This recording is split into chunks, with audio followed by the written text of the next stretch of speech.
In today's video, we're going to discuss a widespread Roth conversion myth that frankly frustrates the heck out of me. I recently met with a client that came on board with Safeguard that hadn't been Roth converting for the last 3 years due to this myth. I had another client send me a popular YouTube video from another advisor that cited this myth as a reason you shouldn't do Roth conversions. So let's improve some retirement today and dispel this often stated myth. What is the myth in question here today?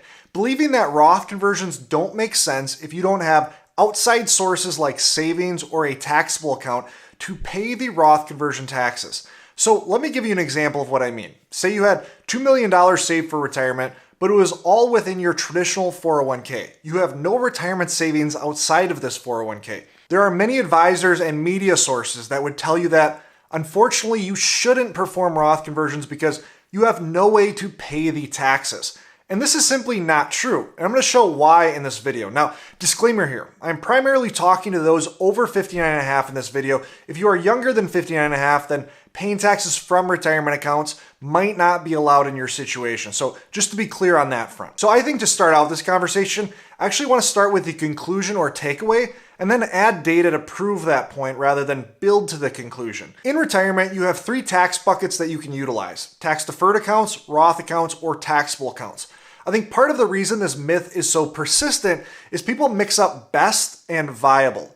It is objectively true that in the vast majority of cases, your taxable account is the best place to pay conversion taxes from, but it's not the only viable or acceptable place to pay taxes from.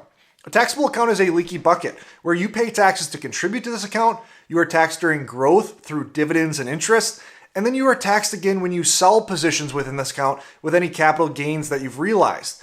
Because of this consistent taxation, this account will grow slower relative to your other accounts. So by paying taxes from your taxable account, you are able to convert more because you aren't withholding from that conversion, and you empty out your worst growing account. So effectively, there's a double benefit here. But just because this is the best place to pay taxes from doesn't mean it's the only viable place to pay taxes from. Roth conversions can make sense regardless of where those tax payments come from. The common argument against paying conversion taxes right from the conversion or IRA is that you eliminate conversion room. For instance, if you do a $100,000 conversion and you owe 20% effective tax rates on that conversion, you are ultimately only going to get to convert $80,000. The other $20,000 disappears to the tax man. Okay, but let's say you have all of your money in tax deferred accounts. Let's say you did no Roth conversions. How would you withdraw from your IRA for income in retirement to live on? If you needed $70,000 to live on as a single retiree, you would need to pull approximately $80,000 from your IRAs. $10,000 goes to the tax man, $70,000 goes to you. And if this is acceptable, which to be clear it is, then how would paying Roth conversion taxes be unacceptable? For instance, let's say instead of withdrawing $80,000, they converted $80,000. From a tax standpoint, this is an equivalent event. This retiree added $80,000 of taxable income. They withheld those taxes from the distribution or conversion, and the same net amount is withdrawn or converted. If one is acceptable, then the other has to be acceptable as well. This should be considered the base way to handle a Roth conversion. Now, let me explain why having a taxable account can be a better way and allow you to convert more aggressively. As I already noted, we should consider a taxable account a leaky bucket in retirement. Receiving big dividends or big interest in a taxable account is certainly suboptimal. Here's an example why.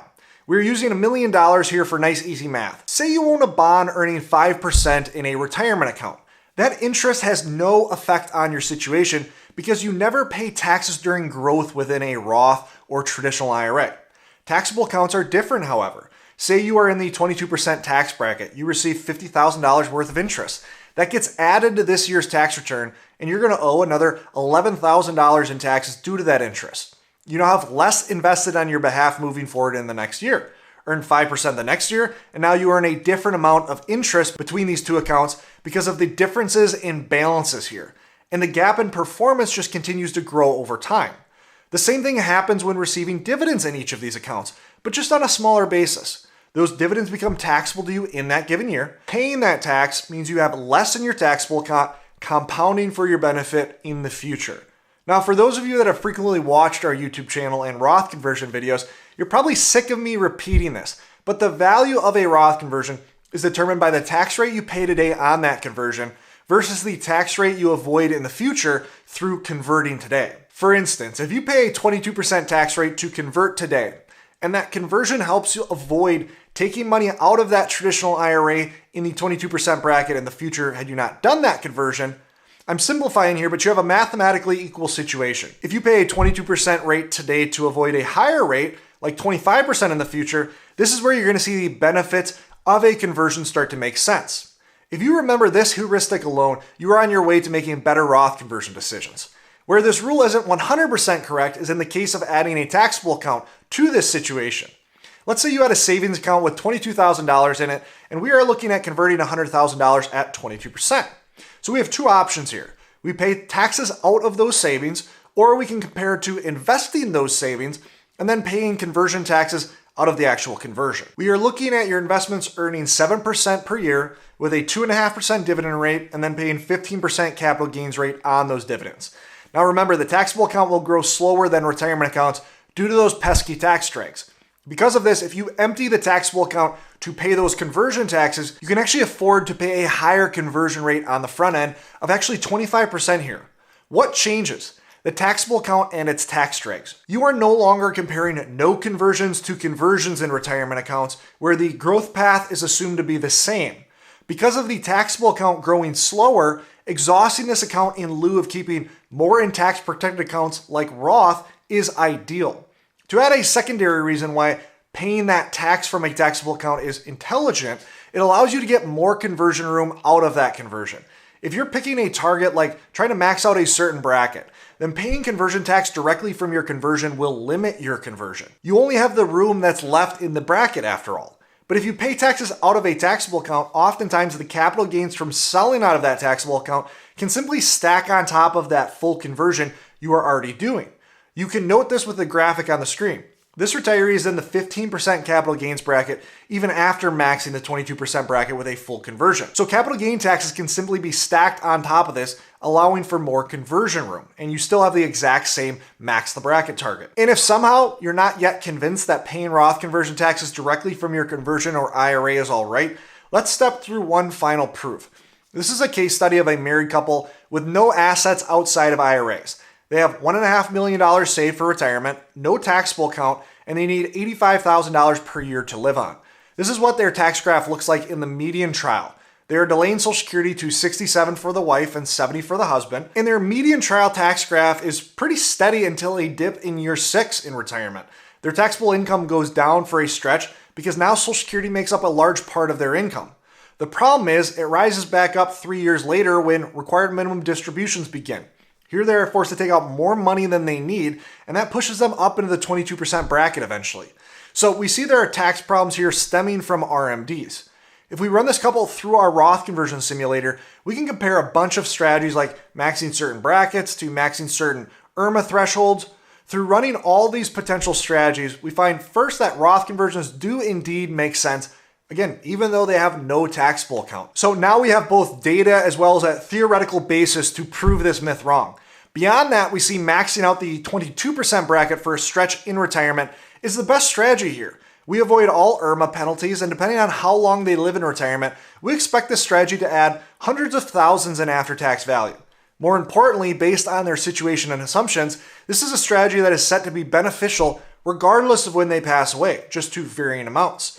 And so again, this is someone with no taxable account that will be paying conversion taxes out of the conversion, and Roth conversions still work. Now, for those detail-oriented folk that might have been following along with a fine-tooth comb, you might be scratching your head a bit. Effectively, what is happening here is we're deciding to Roth convert at a top marginal rate of 22 and 25% post-2025, and by doing so, we eliminate income that would otherwise be taxed at 15 and 25%. You can see we effectively avoid both of these brackets over the long term with this strategy. Now, based on the commutative property example alone, how can paying a 22% tax to avoid 15% make sense?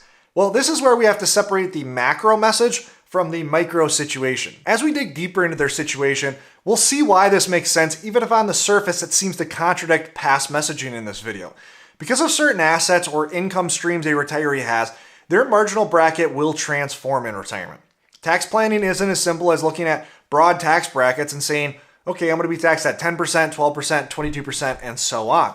For instance, an income stream like Social Security changes your marginal tax graph. I have a more complete video right here explaining why. But for the 10-second explanation, Social Security is taxed in a unique way, where pulling money from a source like your IRA makes not only the IRA withdrawal taxable, but forces some of your Social Security benefit into being taxable as well.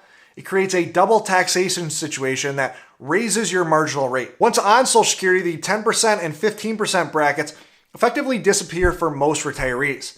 In this couple situation, the 15% bracket increases to a marginal rate of 27.75%. In this context, we are happy to pay 22 and even 25% to avoid that 27.75%. This means when we look at the tax tables, we ultimately are trying to avoid the 15% bracket completely with our conversions. Now, even though I've touched on this myth lightly in videos prior, conversions without a taxable account is a question or topic that keeps coming up. And I get it, tax planning and optimizing Roth conversions is a difficult practice. To help you make better Roth conversion decisions, however, I've answered 13 other common questions just like this one in this video right here. Click here to learn more, and always remember, you don't need more money, you need a better plan. Look forward to seeing you in the next video.